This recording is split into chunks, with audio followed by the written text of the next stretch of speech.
You ready, ready, ready?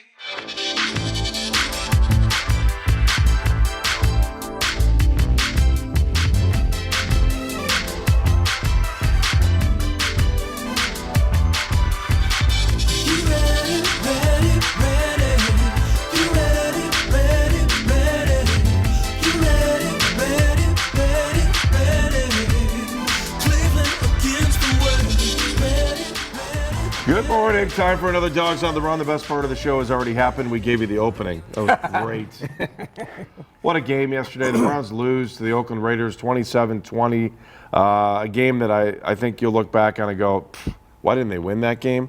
A lot of things to talk about. Pierre Woods is here. Mike Cairns is here. You will be here at 216-431-3820. Also, you can Skype in at Dogs on the Run. We're going to Periscope today as well. Yeah, I'm gonna be up on Periscope. So if you have the Periscope app and you follow me on Twitter, you'll get a live, up close, personal look. I'll show you everything. If this is your first time, it's your first time on the show. There are zero rules on the show. We don't do a production meeting. We don't do anything. We're just basically sitting here on your computer talking about the Browns game from yesterday. If you want to drop an S-bomb, an F-bomb, whatever you want to do, you can do whatever you want. We do it just to see if Pierre will smile and laugh, because he's mean, man. I got to tell you, I'd be scared to go up against you in the NFL. If I was on the other side, I'd be scared to go up against you in Cleveland Heights and Glenville. Are you kidding? I'm like, and that's get me away from Pierre. I didn't talk trash on the field. I just love to, if somebody talk trash, I got even. That's all you did? That's it. They felt the pain the next day? I hope so. The pain of Saturday morning in Northeast Ohio after a Glenville game on a Friday night or Sunday or whatever you want to do it. We also, in our lack of having rules and what else do we not have? We want to thank everyone at the stadium that showed up this morning. Have you noticed this? Yeah, that's great. I mean, these guys are great. It's great. Talk about great fans. Do you have any idea what we're doing? Yeah. See him right there. Fake, How many calls I had to make? They're They're doing real good. All right, let's bring in Eric, the referee, who's clueless as most weeks. But Good Eric, morning, what do you Mr. got? Baskin. Good morning. Another See- great performance. see, you by have lived the, up to your Browns. I expectations. want to know if Pierre Woods can stop the run, because obviously the Browns can't. So they should be calling you right now. They should. I mean, you got to beef it up on the outside. You got to beef up the outside. I'm 250 pounds. I mean, I can get up to 260 easily. So, and I can still run like the wind blows, like Forrest Gump. I'm scared of you. All right, so let's go around the horn. We're going to bring in our other member of the team right now, and that's Kenny Rhoda, who's standing by in the Kenny Rhoda studios. Brought to you by anybody yet? Did you sell that studio yet? Still working on it, but here's the team that matters. Media day today. Officially, Cavs season has started. It didn't come soon enough, unfortunately, for Browns fans. All right, let's go around the horn. I want your first thoughts. I wish we had so we have this button, and if you're watching us, Final thoughts. we have final thoughts. Well, let's start with first thoughts, because we're that technically sound. By the way, I want to thank everybody. If you're listening to the show, and I just want to make sure everybody knows all the rules before we start, because there are no rules, but we are also a podcast now, so if you're calling in or you're Skyping in or you're watching on Parasite, this is our 7:30 Monday show. People are laughing. What? Parasite. Periscope. It's Periscope. Get it right. Or All get right, the let's flag. go around the horn. Kenny, why don't you start us off, because I'm mumbling this morning. Tell me your thoughts on the game. Initial thoughts. Go. Initially, I had the Browns winning this game. I thought they would beat this team that hadn't won a game in the Eastern Time Zone since 2009 against a second-year quarterback who had never won a road game. I thought because of a horrible Raiders defense that even Josh McCown and this running game would get going, and they failed to do so. The defense was atrocious. Josh McCown, sorry, I've seen it. I've been there. I've watched enough of it. I didn't want to see it before this game. I pet and wet with him. I said, all right, that's fine, but I don't need to see him anymore. I know what I'll get out of him. Let's see what you get out of Johnny Manziel the rest of the way. I don't need to see Josh McCown anymore. It's not all his fault from yesterday, but we're looking to the future. They're 1-2, and they're going nowhere fast. So let's see what Johnny can do for the rest of the season. Kenny, let me just call you out a little bit on that. If you're Mike Pettin, who would you have started? I would have started Johnny Manziel. If you think you've got a better chance to win, and you know you're coaching for an owner that fires coaches like that, are you still going to start Johnny Manziel? Yes, I am, because I know that owner will still pay me the remainder of my contract, even if I get fired and I'll get another job in the NFL somewhere else. Excellent answer. Mike, give me your first thoughts.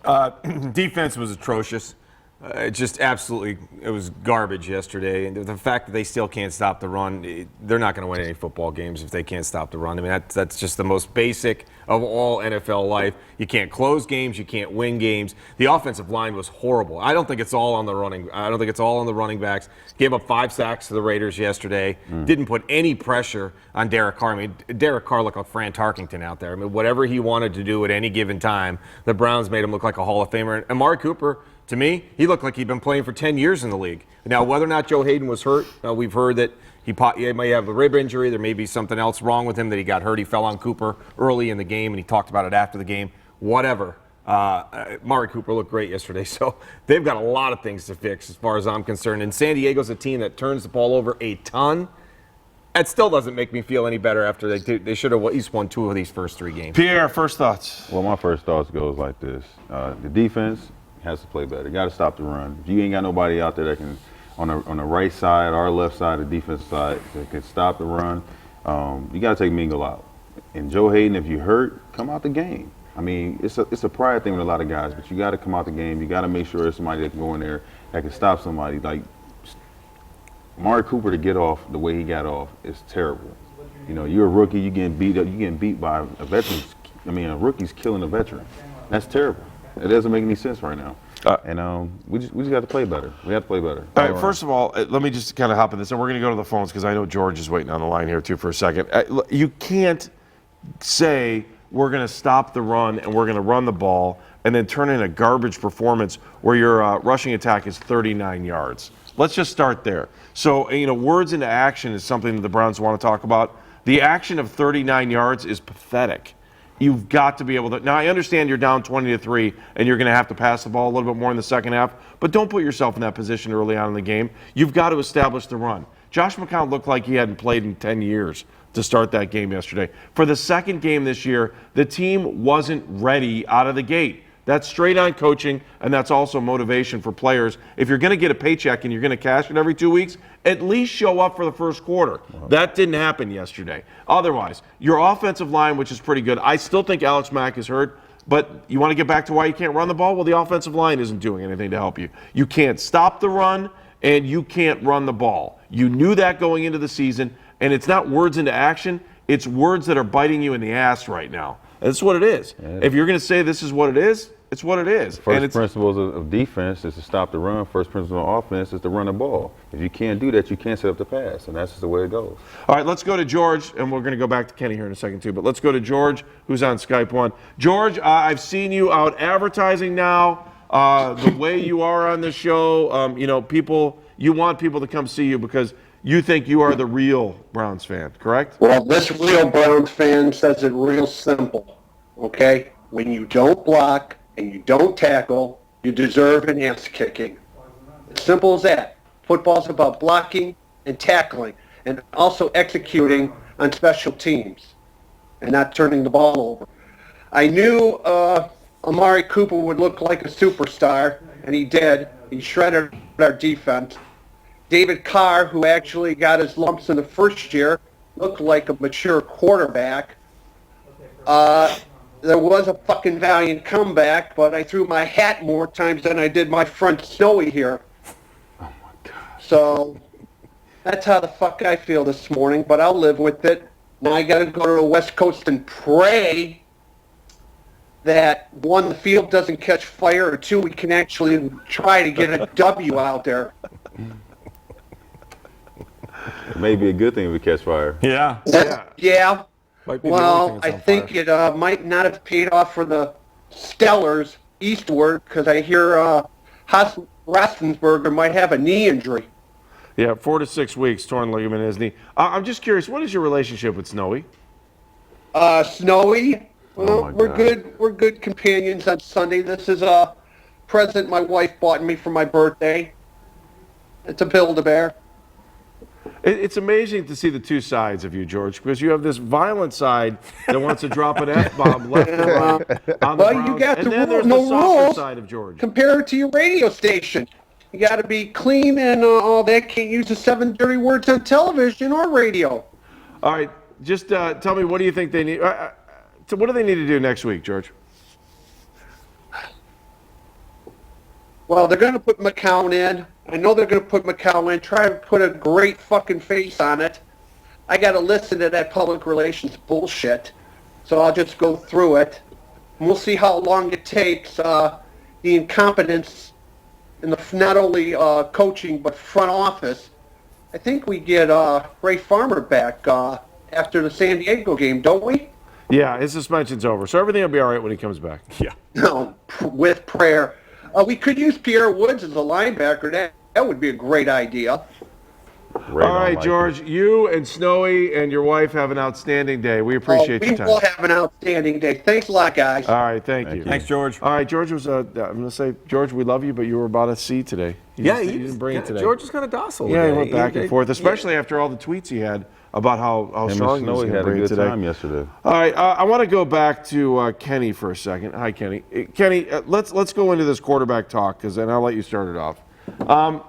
There's no way Johnny Manziel was going to get on the field yesterday. They would have been down 35 points for that to happen. And there's no way Johnny Manziel's starting next week, correct? Never say never, but 99.9% is probably the percentage I'd give that your statement there is accurate. For me, I thought George actually made a good point. He mentioned that Derek Carr played last year and took his lumps, and look what happened this year. Well, if Johnny Manziel is going to be your future quarterback, or you think he might have that chance, he's got to take his lumps sometime. And right now, this is not a good football team. They haven't been able to stop the run since 1999. They haven't been able to run the football since 1999. Josh McCown is a journeyman quarterback at best.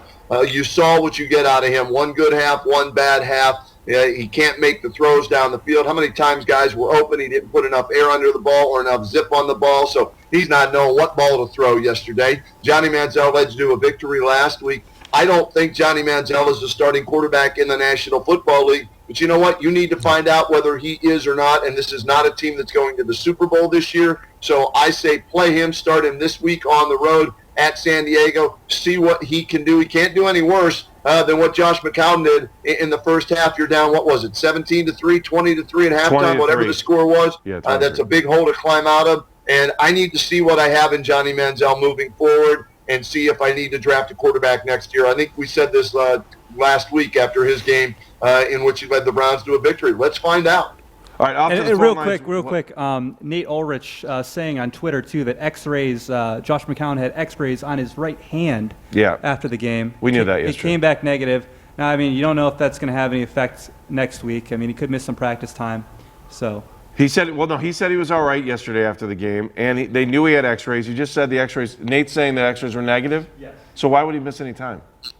I mean, even though he doesn't have a broken bone or anything, it could be sore, it could Sore be bruised. hand. You don't know. I Well, mean, you got till Wednesday to figure that out, Exactly. right? He doesn't have to do Just anything. ice it Go up. play. He'll be fine. All right, just tape an as John Cooper would say. Tape an aspirin to it.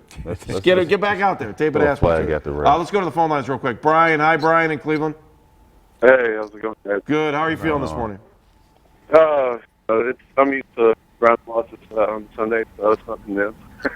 We hear you. We hear you. Give me your biggest thoughts on yesterday's game. Well, I totally agreed with what Kenny said. The only problem I have is after last game, we have the whole stadium chanting Johnny's name, everybody's pumped, we have a victory, and then all of a sudden we're going to flip everything upside down. So not only with the quarterback, but the receivers, your team, your line, everybody has to readjust to the new player. And here's one point I want to bring out. When it was first and goal, and we needed, a half inch? Yep. We couldn't get a touchdown. We fell for a field goal, whereas I think Johnny could have came in and just ran it himself, basically. I mean, he probably had more rushing yards last game than the running back. Yeah, but look, you got two running backs. Their job is to be able to run the ball. You got to also look at the offensive line. They've got to be able to push for 1 yard.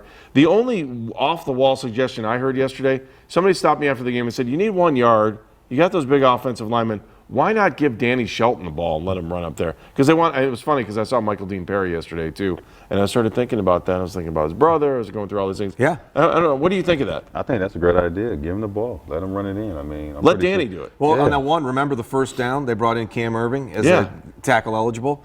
and he got blown up on the play. He ended up farther back than the running back who didn't go anywhere. So why not? Try something different. Bring a jumbo package in. Let that guy be your lead fullback. Give him the ball. What's it going to hurt? Well, it won't hurt anything, but I mean, at the same time, you don't have an offensive line coach. I mean, you got an assistant coach that's coaching the offensive line. So is that playing into the play too? Or is I mean, Alex hurt? Or am I just making excuses for him? I think they're making excuses for him right now. I mean, if you're going to be out there, you're going to give it 110% or 100% because it ain't 110. But if you're going to be out there, you definitely got to give him 100%. Brian, thank you for the phone call. 216-431-3820 is our number. What do you got, Eric, the referee? We also got Frank on the phone line. He's actually in town, but he's also the president of the Browns Backers of Italy. He's on the phone lines joining us. All right, hang on. Hey, Frank Lauer, who's the Browns Backers of Italy. Hi, Frank. How are you this morning? I'm great, guys. Thanks. Did you go to the game yesterday? Yes, sir, I did. How was it? First of all, before we even get into the game, tell me about Browns Backers of Italy. How big is your club? Where do you guys meet? Okay, so officially, because we just got actually recognized, targeted on the Browns Backers Worldwide website, we only have 4 people. However, we got about 24 folks in our community. We meet on base to watch the game, or at some of the folks' house that's near the area. And so 4, yesterday, do you think you'll lose? You'll go down to 2 after yesterday's game, or do you think you'll stay at 4, or do you think you'll be able to expand? You know, I'm not a statistician. I was never a football coach. I played football when I was a kid. I loved it. Those guys get paid to do that, and you know, let them do their jobs. The one thing, if you don't mind, sure, that I'd like to bring up is kind of a positive rant, even in the face of our loss yesterday. Sure. And, you know, I live in Italy. I haven't lived in Cleveland in 39 years. But worldwide, what I can say is that everywhere I go, everyone has nothing but positive things to say about our team. Specifically in Cleveland, you know, this may be normal to you guys, and you might not notice it, but to me it was kind of cool because no matter what, when you talk to people, they have positive things to say about the team. They always end the conversation with "Go Browns," they're strangers, and that's kind of the same thing that we experience whenever I travel through Europe and wear any kind of Browns gear. It's pretty cool, and we felt that yesterday because we had the opportunity to actually stand on the 5-yard line. Some of the members of Browns Backers Italy, as well as our family, and you know, to feel the energy of the team in that stadium was nothing but unbelievable. It was incredible. Even though my son was born and raised in Italy, he's never been to a professional event. He had a great time. He would have had a better time, he admitted, if our team would have won, but he still loved it, and it was a great experience. So, you know, whatever people say as far as orange and brown until I die, that's the case. We love it. We're only here for 4 short days. We actually fly out this morning, and appreciate the fact that you guys wanted to talk to us. Oh, Frank, we're a pleasure to have you. I'm going to give you just I love your attitude. I love how positive you are this morning. Do yourself a favor. Don't listen to Kenny's show down in Canada. And really don't listen to the radio at all today. Because that positivity, right, Kenny, you're with me on this. Kenny, you know what? I'm half Italian, so give me some pasta, give me some good vino, and I'll watch the game with him. We'll have a good time.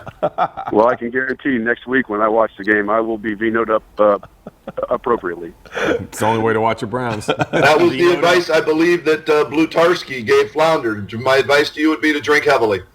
Okay. Hey, Frank, I'm just curious, probably, what do you think of the halftime show? I heard the guy that was the MC was outstanding, giving Bob Golick his honor to go into the Legends Club. I heard the halftime show. Did you stick around for that? Did you watch that? No, I didn't. Our son's 10 years old, so he had some other bodily functions he needed to take care of. Oh, that's too bad. All right, hey, so did Frank, I missed the halftime show myself. Frank, I hope you have a great time here. I'm glad you had a positive experience. The problem for us, I think, is that we're muddled in it every day, and I think if you get a little slice of the pie the way you've been able to, totally respect the way you feel about it, and I'm glad you had a good time, and I'm glad you had a good experience, Frank. No, we did, and thanks, guys. It was a great experience, and again, appreciate you guys reaching out to us and just asking for a different view. Hey, Frank, I just want to make sure. Just tell anybody. I know you're only 4 of you, but if somebody's in Italy or they're vacationing and they want to go see a Browns game, they want to hang out with you. What should they do to hang out with the Browns Backers of Italy? Absolutely, go to the Browns Backers Worldwide. Look for Browns Backers Italy, or email me at brownsbackersitaly@gmail.com. We're near Venice, about 3 minutes from Venice, and we'll do what we need to get you signed on to the band, and we'll take you to the sports place, and we'll watch the game together. Hey, what time are the games air there? You guys normally start at 1 o'clock here. We watch games at 7 p.m. there. 7 p. Oh, that's Okay, awesome. yeah. Prime time. That's the way to do it. You'd definitely be vinoed up by 7 p. Hey, Oh, yeah, definitely. Frank, thank you. Always welcome to be on the show. If you ever want to Skype in and give us a little tour of Italy, we'd love it. The only tour of Italy Awesome, that most of us know is at. Beautiful women. There's come on. There's beautiful women in Italy, I've lived right? there for 15 years, and it certainly doesn't suck. So. Ciao, Frank. Have a great day, Frank. Thank you. Thanks, guys. Appreciate it. All right, let's go to our Edinburgh correspondent. Not Edinburgh overseas in was it Glasgow? George? George? Is that right? Yes. Glasgow? Yeah. Is that where it is? Yeah, Glasgow. Yeah. I'm sorry. Glasgow, Edinburgh. Glasgow it is. Let's go to Tubby, who's our Edinburgh reporter. Hi, Tubby. Hi, George. No, Tubby. Hey, fellas, how are you guys doing? Wait, are you still Tubby, or do you have your real He's name George. now? What are you? It's George Schmidt. Well, yeah, I mean, I have on my Twitter handle, I have George Schmidt, but yeah, I'm still Tubby. Now you're George Schmidt. Tubby, did you go to the game yesterday? Let's start there. No, it was my birthday weekend, so I had a great weekend at home with my family. All right. How did Edinburgh do this weekend? Did they win? No, but they were able to hold Cal to like 37 points. They played Cal?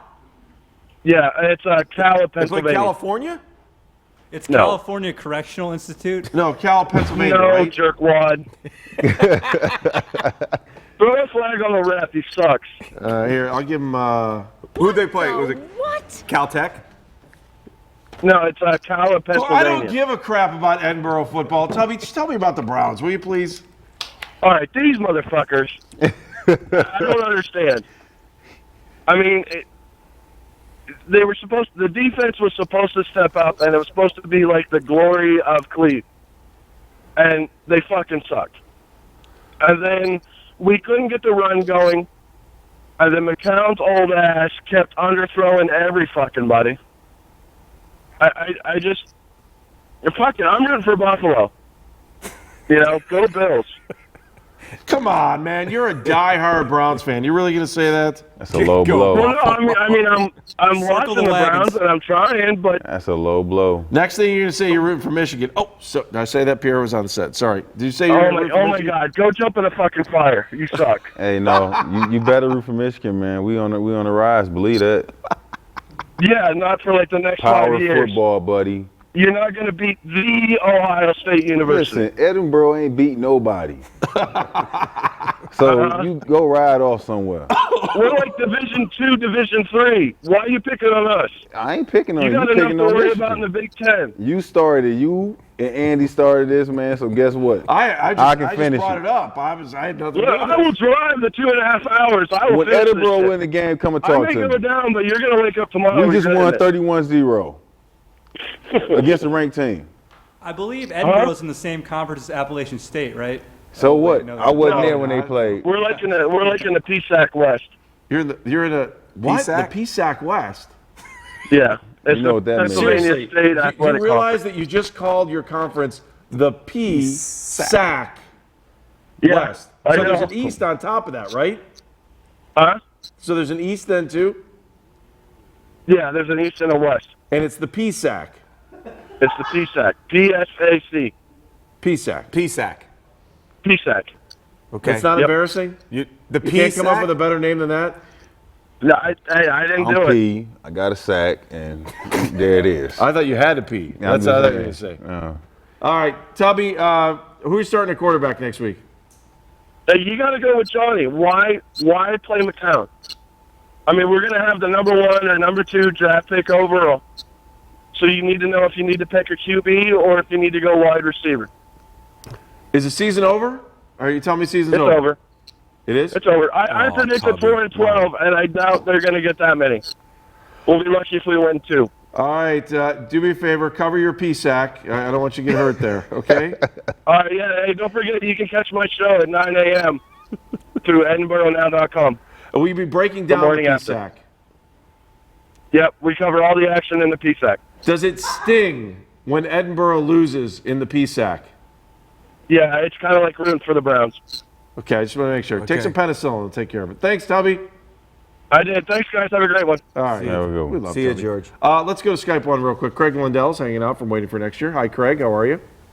Good morning, guys. The guy from who roots for the PSAC, who goes by the name Tubby, is making fun of Pierre Woods. That's phenomenal.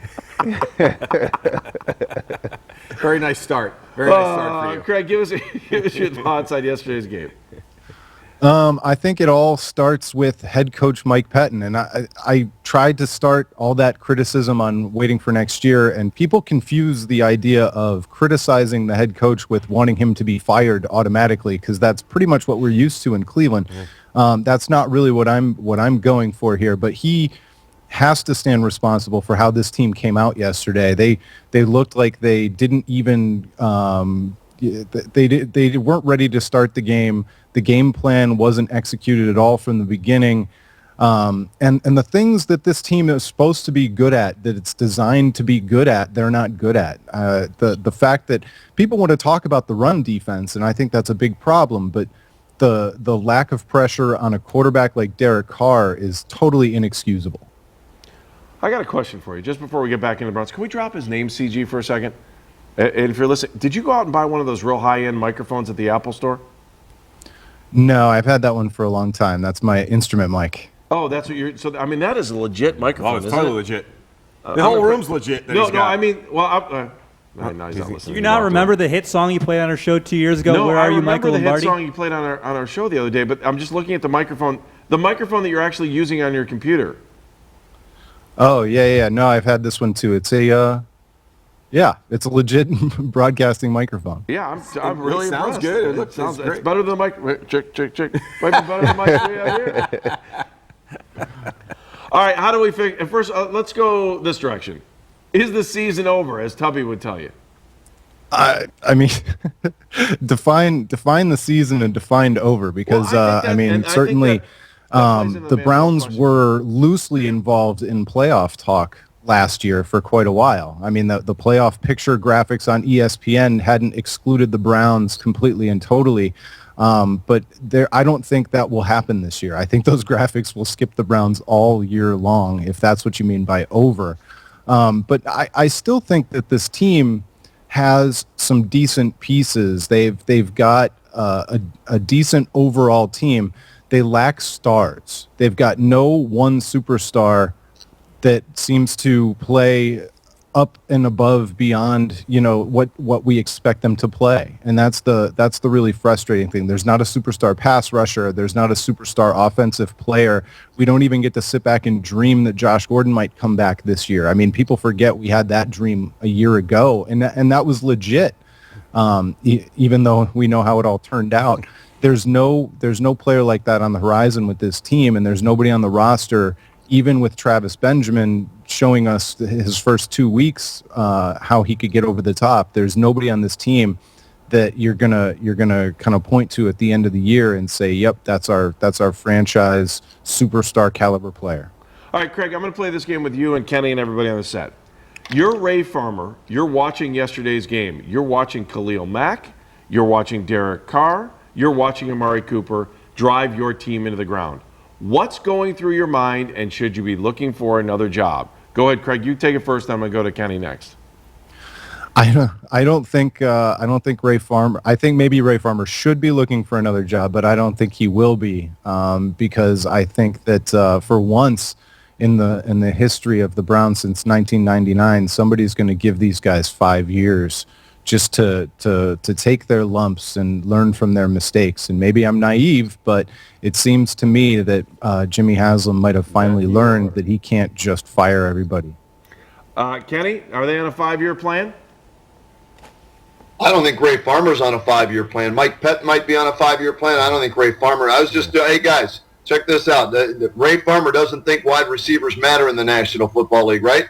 Julio Jones, 12 receptions, 164 yards, 2 touchdowns yesterday. A.J. Green, 10 receptions, 227 yards, 2 touchdowns yesterday. Amari Cooper, 8 catches, 134 yards against the Browns yesterday. Sammy Watkins, the only one. He only had 1 catch for 39 yards. This is a league now that is built on offense, not around defense. You need to score points to win games. Wide receivers, the rules benefit the wide receivers. The league wants to see scoring. They want excitement. They don't want the old ground and pound football. They want wide receivers to star in this league, and Ray Farmer refuses to go out and draft a wide receiver high in the draft or sign a big name free agent. Ray Farmer, Dwayne Bowe. Brian Hartline had a decent game, but he's a 3 at best on any other team.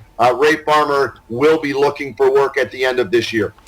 Do you agree with that, Mike? Yeah, I think that Ray Farmer won't be with this team next year. I don't think he makes it after this year's over. I think that's it. I think he's one and done. And then Mike Pettin may be on the 5-year plan. I think it's more like 3 or 4. The option for the 5th year. But when it comes to the wide receivers, Ray Farmer pointed it out. He said he would never take a wide receiver in the first round, which it just boggles my mind. Why would you not take the best football player that's available to your team that could be a game changer? And this could be any wide receiver. You can go back to last year's wide receiving class. It didn't sniff at him. He had 4 top wide receivers in that first 10 picks. And he continued to say, we don't draft wide receivers in the first. I got a question though. It still boggles my mind. Go ahead, Craig. So if Justin Gilbert was actually a lockdown corner, would we be having this conversation about the wide receivers? Is this really about the position group or the fact that he's whiffed on a guy like Justin Gilbert? Well, not just Justin Gilbert, though. Let me give you the $9 million reasons why he's going to be looking for a job There it next is. season. Dwayne Bowe was a million. healthy scratch yesterday, guys. Healthy scratch. Who? Yeah. How about this one? That's hanging over Ray's head like a noose. I saw him in the fourth And I'm not trying to be preseason game. In the mean off about it, in the but- off season, the Jets traded a 5th-round pick for Brandon Marshall. Yeah. And Yep. the Browns drafted Vince Maley in the 4th round, who is not on our team anymore. I don't know. that's If just you're another Jimmy reason. Haslam and you're talking to payroll and you're like, hey, did we cut those checks this week? Ooh, how much did we give Dwayne Bowe to be a healthy scratch? How does that happen? I think Ray has a little problem from when he was in Kansas City. They drafted a receiver, I called believe, ego. from either Missouri or either Pittsburgh, and the guy didn't. He ain't pan out. Right. Then they traded him from Kansas City and took the guy that San Francisco had, and they swapped the 1st-round receivers, and they both flopped. I mean, I don't even think they're in their league anymore right now. So I don't know if that's his reasons, but I know one thing: he needs to get out of here. Is Dwayne Bowe the reason he's in hot water? Just real quick, because I want to go back. Yeah. Dwayne Bowe. Yes. It doesn't matter. The draft picks you can kind of live with. The Dwayne Bowe thing puts him in hot water. Why can you live with the draft picks? Why should you live with the draft picks when over the last 2 years it's been the deepest 2 years of wide receiver drafts Listen, rounds 1 through 5, and you still didn't come away with any of them? I'm with you on that, Kenny. Look, I totally agree with you, but I think that you can kind of back off on a draft pick for just a second, saying these guys are young. I'll give a guy 3 years if I'm going to draft him that high. I mean, Johnny looks like Johnny looked good last week, but still, I think people were hoping for maybe a little bit more. I still want to hold back on Johnny, and I'm willing to do that based on the fact that he was willing to go into rehab, and I saw him with a little bit of magic last week. But Justin Gilbert and Dwayne Bowe have got to be a thorn or a hemorrhoid for Jimmy Haslam when he thinks about that. I mean, there's just no question. Craig, your thoughts on that?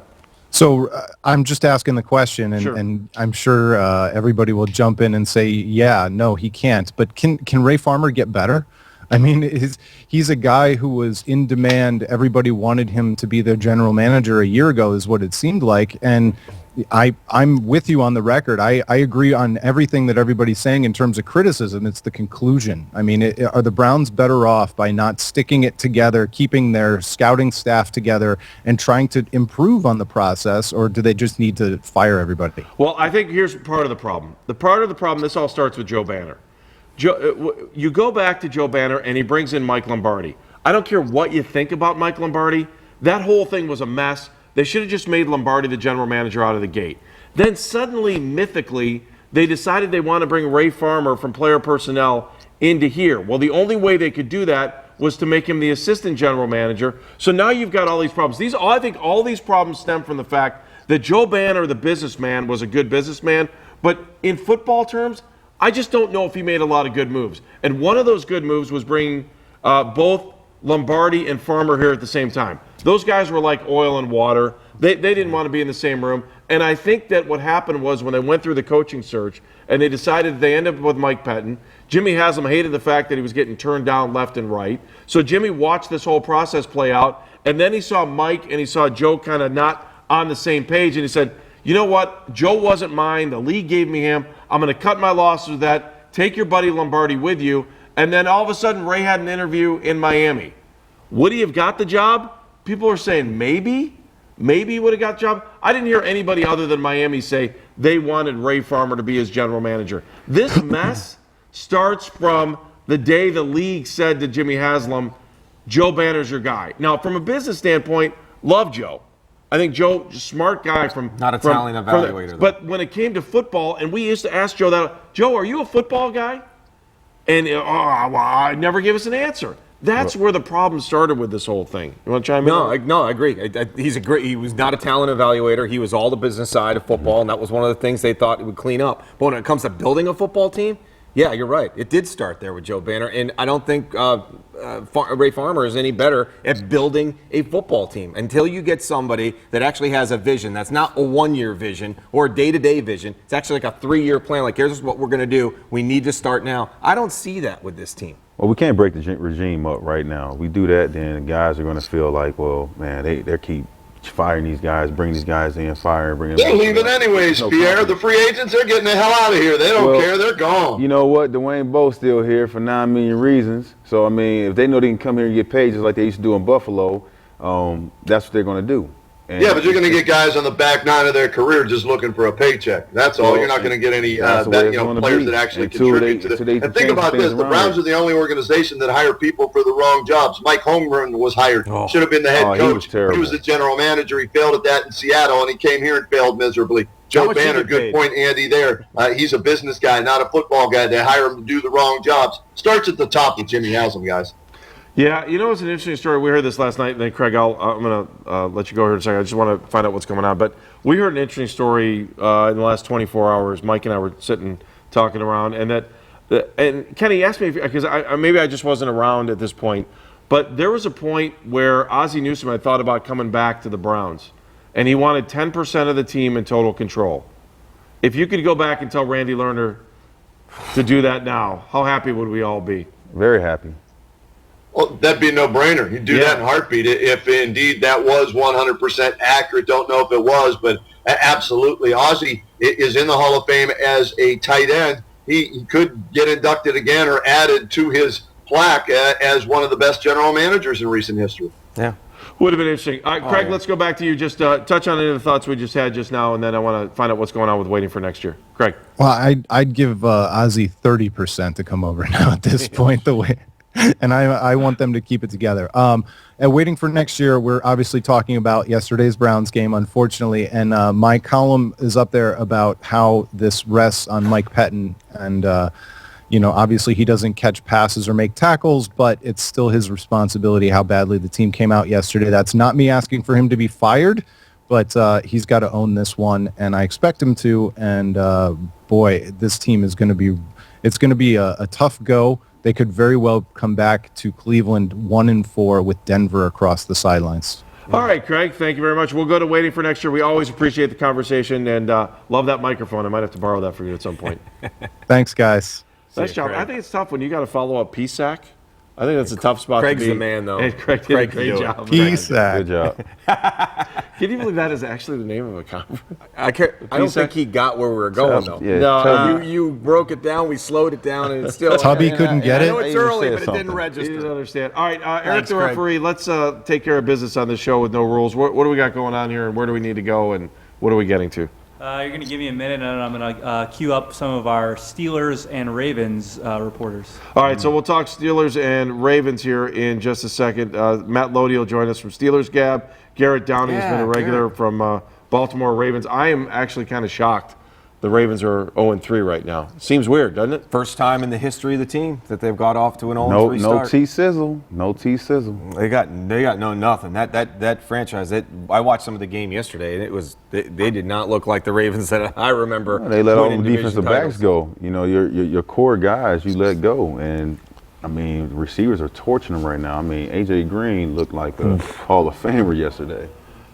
Anybody concerned, and let's bring Kenny back in on this one too, and Matt Lodi's going to join us in a second too, this injury to Ben Roethlisberger and how that affects the Steelers for the rest of the season? I don't think it's going to affect him at all. I mean, you got Mike Vick. I think he loves the fact that him and Tomlin are from Virginia. They got a little tight niche, and the guys are going to love to play with him. As long as he can get the ball to Antonio Brown and get it in the Bills' hands, they'll be fine. Kenny? I disagree with you, Pierre. That team is all about Ben Roethlisberger. Ben Roethlisberger helps make Antonio Brown. The offensive line isn't as good as everybody thinks it is. Roethlisberger shakes guys off left and right. Yesterday, the offensive line broke down. He got hit. He's out 6-7 weeks. I was counting it, guys. If it's 6 weeks, he could be back for, let's see, on this Sunday, November 15th. Oh, that would be the Steelers and the Browns is when Roethlisberger could be back if the early prognosis is what they're saying, with his knee is accurate. All right, let's get more on the Steelers, and we turn to our man from Steelers Gab. He is Matt Lodi. We got some. Let's cheer for you. So we got to cheer. Let's cheer. Hey guys, good morning. Good morning. All right, we got our cheers out for you. For you, not for the Steelers. How concerned are you about this injury to Ben Roethlisberger, and what do you have for us on that?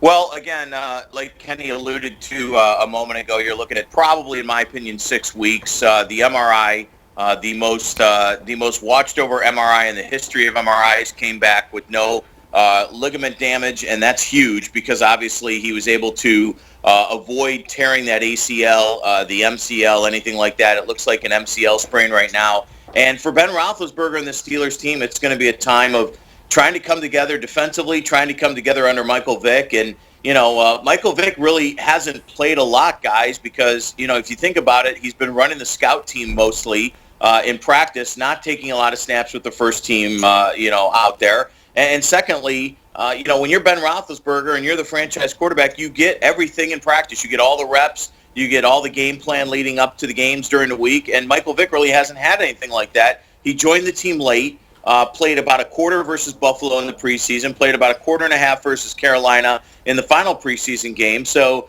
to me, this is going to be a true test. And, now it's even worse because the Steelers and Michael Vick only have 4 days before they have to get ready for the Baltimore Ravens, a team that, they're 0-3 and they're going to be fighting for their lives on Thursday night this week. And I think if you're the Steelers, you have an opportunity to basically knock them out for the rest of the season. But on the other hand, if you're the Ravens, you're looking at this like what an opportunity to try to get back, at least to get one win and somehow, someway get back in the race in the AFC North. Yeah, Lodi, you're right. If you're the Ravens, you want to knock the Steelers out because you do not want them coming back, and they will. If they had a week to prepare, even with Ben out, I still would not count the Steelers out. And I'll believe Ben Roethlisberger's really hurt for 5 or 6 weeks when he's gone for 5 or 6 weeks. That guy has just been an amazing guy when it comes to injuries, and the staying power that he's had in this league for some of the injuries we've seen him take is just amazing. He's back sooner half the time when he gets hurt than I expect him to be. So when it comes to the Steelers, if the Ravens don't throw that knockout haymaker on Thursday night and the Steelers win that game with Mike Vick, look out, because that could be the role that could start them coming back up the division ladder. And I wouldn't want to be that team that doesn't have the chance to get him done while the dog's a little wounded. I say 3 to 4 weeks. I think he'll be back. You got that stem cell little blood that you pull from your own blood, put it back into your knee and things like that, make guys heal faster. So I know that's something that he'll do, and they'll have all the best doctors on him and everything like that. So about 3 to 4 weeks, he'll be back. Yeah, I mean, right now, Jason La Canfora reported last night 4 weeks. It seems to be 4 weeks as the prognosis as of right now for a knee sprain like he's got, the MCL sprain like he's got. But, one thing for the Steelers that they've got to be aware of, or not really aware of, but one thing they've got to be happy about in these last 2 weeks after that Patriots loss in the opener is how their defense has played. Their defense has played pretty well. They did it yesterday without Ryan Shazier, the linebacker from Ohio State, who played exceptionally well against the 49ers. I know that it was the Rams, and the Rams are not exactly a juggernaut, but this is the same Rams team that beat the Seattle Seahawks on opening day at home, and they held them to 6 points yesterday amid everything with Michael Vick, or amid everything with Ben Roethlisberger, I guess, if you will. So the defense is going to have to step up while Ben is away. The running game with Le'Veon Bell and D'Angelo Williams, I think you're going to see a lot of those two guys with Ben Roethlisberger out. And like I said, Michael Vick is going to have to find a little bit of a fountain of youth and make some plays. I like Michael Vick from the standpoint of being a veteran backup quarterback. I just don't know how much I like him as far as being my starter for a month or two while this thing tries to, they try to stay the course, if you will, when Ben comes back. Well, you guys got to live with it. I think it's a different kind of Mike Vick too, Matt, don't you? I mean, it's not the same take all the chances that he used to and throw the ball in the tight spots and just run at will. He's an older version of a mobile quarterback, and when you're on a team as good as the Steelers, I'm not really worried about, and the fact that you just pointed out the running back situation, Le'Veon Bell's back, they're going to pound the rock, and Mike Vick's going to be asked to make a limited amount of plays. If he can do that, I think they're going to be fine. Well, I think they're going to have to tailor the game plan. I think Todd Haley and that offense is going to have to tailor that game plan, Mike, to instead of throwing the ball with like Ben Roethlisberger 40 times a game, I think they're going to have to cut that almost in half because, again, Michael Vick just doesn't know the playbook like Ben Roethlisberger does. And, I know you got Antonio Brown. I know you're going to get back get back Martavius Bryant after this game on Thursday. The suspension for him will be over. But you got Heath Miller as a safety outlet. Le'Veon Bell catches the ball pretty well out of the backfield. As I said, they'll tailor down that game plan. You're going to see a lot more running the football with DA and with Le'Veon Bell. And I think that they're going to be okay. If they could go 2-2 or even 3-1 without Ben Roethlisberger, this team will be just fine. They're 2-1 right now. Again, big game on Thursday night. They've also got in this stretch Kansas City, Arizona, and Cincinnati. 3 teams that are pretty good, if you will. They're going to have to find a way, though, because, again, they've been in this situation before where they've lost Ben for a little bit. This happened in 2005, and they went to the Super Bowl. It happened when he was suspended in 2010, and they went to the Super Bowl. So this isn't exactly foreign to the Steelers to not have Ben Roethlisberger. The big thing, of course, with Ben as well is how fast can he heal, and how much will he be rusty when he comes back, even if it's for that Browns game, like Kenny Rhoda pointed out in early November, or is he going to have a little bit of time because he's away of a little shaking the rust off when he comes back? All right, hey, we appreciate it. Thank you, Matt. We'll talk to you soon. SteelersGab.com, right? Yeah, guys, and don't forget, the new book is in stores, Game of My Life, Pittsburgh Steelers. You can order it on Amazon or on BarnesandNoble.com. Just came out this week. Very proud of that and excited to promote that as well. You got it. All right, thank you very much. All right, Eric. Thanks, guys. Hey, hang on. Eric, thank you, Eric. I'm calling a major audible on the show. I don't think we've ever done this before. I'm sure that Spastic Dave is going to be really upset with me, but I'll get over that, and so will he.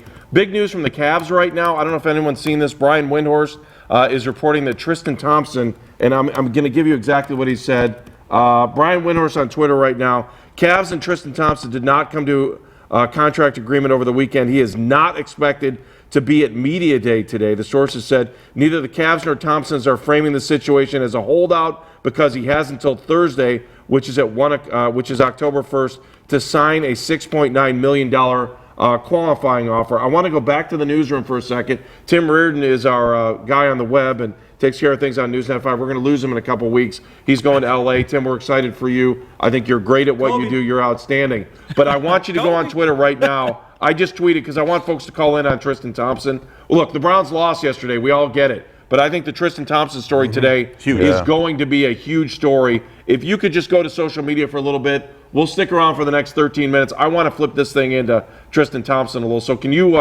either retweet the question I just put out there? Are you seeing anything on social media with Tristan yet? I have not seen anything at this moment. I'm kind of keeping an eye on it right now. It literally just happened a couple minutes ago. Right. Right now we're just monitoring it. We all know that Chris Broussard the other day was talking, hey, Tristan Thompson, his agent's going to have him sign a 3-year, $53 million contract. And then he immediately started backpedaling, saying, I meant he would be willing to agree to this kind of contract. And the Cavs haven't set any groundwork. And it was just a huge mess. What was that, Thursday? And since then, people have been going off. I believe ABJ, Cleveland.com, everybody started bashing Broussard, saying he jumped the gun. There was no deal. I think what happened is, and I'll go back on that, and I'll tell you what I think happened with that situation. You've got, in most of these stories now with the NBA or wherever you're going, you've got the one guy that's talking to his agents, you've got the other guy that's talking to the team. And I think that when it came to Broussard last week, he was talking to Rich Paul, he was talking to LeBron's agent, or Tristan LeBron's side of the story. And as those guys were talking, he felt like they were willing to come out and kind of cut it in half. Yeah. Let's get rid of some years. It's still the same kind of money that we want, but now it's down to years. Well, the Cavs are like, no, if we're going to sign him to that much kind of money, we want to be able to hold his rights for all these years. So now automatically you've got the story where Chris jumped out there and gave what he thought was going on. The Cavs just jump right back in underneath it all. It's not like there are no press releases on this. The team's not going to officially say anything. So now we've got two guys arguing out in the media, and I just think it's interesting. Just your thoughts. Well, anybody that doesn't think Tristan Thompson is going to sign with the Cavaliers, you're crazy, because the qualifying offer has to be signed by Thursday. He has the offer in place, the $53 million offer. Just because they didn't come to an agreement over the weekend doesn't mean they didn't sign. They could be close, but when you're dealing with contracts, there's a lot of things that are involved. that could still be going on. They said, hey, let's not rush this thing. If they're close, we got media day on Monday. Let's just roll out our new guys. People are going to ask about Tristan Thompson. We know we've got a couple of days. It's no big deal if the Cavs come out on Wednesday and go, look, boom, we signed him. He's back. We got all our guys back. Pierre, I don't care if it's the NFL or the NBA. Give me the player perspective on this when you're talking contracts and you're also talking about a Tristan Thompson guy who I love. I think he's given his franchise everything he can, especially in some years where they haven't been very good. But the fact of the matter is, most lists have him as like the 60th or 70th best player in the NBA. He shoots less than 30% outside of 3 feet, and inherently he is Kevin Love's backup. He's Kevin Love's backup, but you know what? He gets rebounds. And without him getting the rebounds that we needed on offense and defense, I don't know where the Cavaliers would have been. Kevin Love got hurt. He stepped up. Andy was out. So we needed that one guy. And, I mean, he's going to get the rebounds for us that nobody else is going to get. I don't think Varejao is going to be the same player he was once before. Kevin Love, you know, he's going to worry about that shoulder. I don't think he's building up enough muscle around him as well. So with TT, we got somebody we know that can get the rebounds, play the ball games we need to play, run up and down the court. He's young, athletic, but at the same time, when you hold out, you're not around the team, you hold out, then injuries happen. So that's a big scare for me. Like, go sign a contract, get with your team, work out with them, and don't have these little problems with the team. Well, there's a couple other issues. Let's go to, I'm going to read this tweet, and it's just the career coach says, and my Twitter line's starting to fill up with stuff on this Tristan Thompson stuff. Tristan is becoming a me guy, in my opinion. It's not a good look. Kenny Rhoda, your thoughts on this Tristan Thompson situation? I know it's Dogs on the Run, and we 99.9% of the time we talk Browns, but this is a big story today with Tristan Thompson, who's not going to media day. Yeah, I'm looking at my Twitter account today, too, and I was wondering whether or not he was going to be there because it's the number one story. I was ranking my stories as we were getting ready for media day today, and if he had not signed his contract by today, it doesn't look like he will. It's still the number one story. And to me, I think the Cavaliers were more than fair in their 5-year, $80 million offer, $16 million for a guy coming off the bench who's very one-dimensional. He rebounds. He's an okay defender. Everybody was giving him, kudos last year for the job he did in the NBA Finals. The last time I checked, they lost 4 games to 2. He didn't help much offensively in the NBA Finals. And it does sound like, he wants the money and is becoming more of a me guy, where up to this point he's always been a team player. I think he and Rich Paul from Clutch Sports have to realize that nobody else was beating down their door this year to sign them, and that's why I think they came down to that 3-year, $53 million supposed contract offer that they made to David Griffin, saying, we'll accept this. The Cavaliers to this point have not accepted that, and they do have until Thursday to try and figure something out. All right, let me give you a positive spin on this. And I think the thought here, though, is, okay, so you don't come to media day, you don't take pictures, you don't, okay, so what? Who cares? And they'll take your picture somewhere else for the media guide. It really doesn't matter, and you're not available for interviews at this point. But the fact that he's not coming in, and they don't want to settle on the fact that it's this $6.9 million qualifying offer, it might be a good thing, because only one guy has ever come back after signing the qualifying offer to his original team. So let's stretch this out for a couple more days. I can see a positive in this by saying I don't want him signing that qualifying offer, because if that's it, the distraction for the entire year is just going to suck. Let's be honest, because he's only going to play 20 to 25 minutes a game anyways. And that's just the reality unless somebody else gets hurt. So now every narrative across the country is going to be David Blatt's not playing Tristan Thompson because of the contract, or they're not letting him do this because of the contract, or God forbid LeBron goes into a slump. Well, LeBron, I think, is concerned with what's going on with Tristan Thompson's contract. Mike. No, I think you're right. There's no reason why you've got to rush this guy in just to be at media day. It's not a big deal. If the Cavs came out on Wednesday and said, look, we've come to agreement, we got him, I don't think it's a big deal. Yes, would I love to see Tristan Thompson there today? Of course I'd love to see him. And that question's going to be asked to David Griffin. He's going to talk. I'm sure it's going to be asked a couple of times. He's not going to be able to comment. He's going to, give us the coach speak, the organization speak, which the Cavaliers, we all know, is not much to comment on anything. But I don't think it's a big deal if you hold this thing off and get it done. Let me guys ask you a couple questions first. Okay. First and foremost, are the Cavs a better team with Tristan Thompson? Yes. Here's the other thing, too. I mean, the way you're locked into this contract structure with all these high-end salaries, I don't know that you have enough wiggle room to let him go and try to bring in somebody. You got to find somebody who's at the end of their career that's going to take a veteran's minimum. and where's he and you're gonna not go? going to be the same as Tristan. You're making the point I was about to make. I think no matter what, you need a guy. Tristan Thompson's the best guy you're going to see in free agency. You're already over the luxury tax. You might as well just give him the money.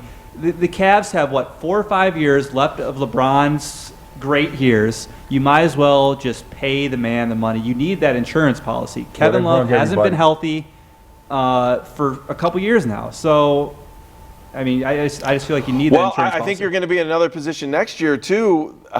I mean, you got to pay Mozgov next year, too. And to me, Timothy Mozgov is more important to this team than Tristan Thompson. The true center, to me, is more important, and that's something they're probably considering how they want to divvy up this money. And don't forget, they have the $10.5 million trade exception to maybe go out and get one of those younger guys who can rebound and is one-dimensional like Tristan Thompson.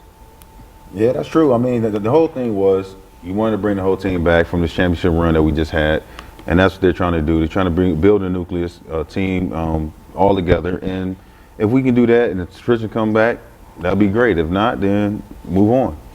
Guys, the way I look at this, Tristan needs the Cavaliers and the Cavaliers need Tristan. They need to figure this thing out, and they have until Thursday to try and do something. Wednesday. Wednesday. Give him Wednesday. Let me just throw this option out at all you guys, too. If you're the Cavs and you think this isn't going to work out and you think you've been more than fair with a good offer and you can find somebody that equals out on the money, are you doing a sign-in trade? Is that possible? I don't know the math on it. I'm just saying, is that something you might be looking at? I wouldn't do it. I really want Tristan Thompson. Let's say if I'm the Cavaliers, I think he really wants to be on this team, and I understand where you're going. Sometimes money's money and you can't work it out. But in the grand scheme of things, what's the best team for Tristan Thompson? It's the Cavaliers. No matter what they decide on the money, the Cavs know it and he knows it. I just think somehow it's going to get done. If he goes anywhere, his production is going to go down. Rebounding, I mean, he never going to score that many points, so, I mean, just his rebound will definitely go down. I mean, I think LeBron makes him better. He compliments LeBron. LeBron compliments him, and Kyrie as well. So. Well, look at it this way, Andy. Does Tristan Thompson automatically make another team better when he goes to them? No. I agree. No. I guess the last factor then that's going to play into this thing, as long as they can try to get this thing done, is the LeBron factor. And how bad does LeBron want him here? How bad does LeBron want the contract here? Because if I'm LeBron James and I walk up to Dan Gilbert and I say, Dan, your franchise is now worth, I think, $500 million more since LeBron came back. Something like that. Yeah, I think I read that a couple weeks ago. It went up. Yep. Okay, if you're LeBron and I'm printing money for you, Dan, and I want this guy signed, and I see what's going on, if you're Dan, do you say, all right, I got to bite the bullet on this thing? You got to see what we're talking about. We're talking about money here. Right. The Cavaliers are spending money. Right. The Browns won't spend no money. Well, they did, 9 million reasons on the sideline. And the Indians, I mean, if they all spend money, oh my God, look what we can have. We'd be the Yankees. Everybody's the Yankees. You know what I'm saying? Well, the Yankees. Can't you look at it the other way, too? If you're George from Ohio, LeBron, isn't he? George Steinbrenner? Wait, say that again? Can't you look Bay at it the other Village. way? I If mean, you're come on. LeBron, can't you be going to Tristan Thompson saying, hey, what the heck? I mean, this is the best team you're going to be on. That guy wants his Why don't money. you I don't freaking blame him. I don't blame him. Get paid, get your money, you know what I'm saying? If you're going to sit on the bench, whatever, come off the bench. Get paid. I don't blame him at all. Because, I mean, they're going to use you. They offered him $16 million per for 5 years. That's $80 million, and he's going to be, 28, 29, where he has a chance to sign another contract at the end of that opportunity. And if he improves himself and shows that he's worth more money, then he can go out and get another contract at the end of this one. All right, this is going to be the big story of the day, maybe even trumping a therapy he can Monday. be on that show, for the MSNBC, Browns. American Greed. Because that's what he's being greedy. If you're worth do you want to fly through, grade the team, or you just want to pass? We got 2 minutes. What do you want to do, Eric? We'll do it real quick. Real quick. We'll grade the team as fast as possible. Ready? Here we go. Quarterback, this is the Browns. Grade the team from yesterday. Brought to you by Eric Risto, who says, let's squeeze this thing in the last 2 minutes. Fly him up on the screen. Give me one-word answers on why you gave what you did. First of all, we start with the defense. I gave them a D. They did give them an opportunity to have the ball at the end of the game to get a touchdown, but otherwise in the beginning of the game they were purely an F. Pierre? Man, 20-3 halftime. That's terrible. Mike? Would have been an F-, went up to an F because I got the ball back. Kenny? 27 points, 314 yards, 155 yards rushing, and 0 sacks. All right, that's good enough. The only reason I gave him a D again was because I thought, they had a chance to tie this thing, and I don't know how bummed out we would have been if they would have turned around and won this game. Next subject, go, Risto. Coach, what do you got? Give me the letter grades. We'll start with you. Kenny, go. Coach. Mike Pettin obviously deserves some of the blame in this, and that's why I gave him an F+, because I think he came out afterwards and took a little bit of ownership of it, but also called the players out too about talking. Enough talk, you got to put those actions into words, and he has to follow suit as well. Mike. F. It's F. You didn't win the football game. You don't win the game. You made bad decisions down the stretch. It's an F. Pierre. I just gave him a D. I mean, he's a defensive coach, and the defense ain't play well. I got to tell you, I can't stand watching this team walk out on the field and not be ready for 2 out of 3 games.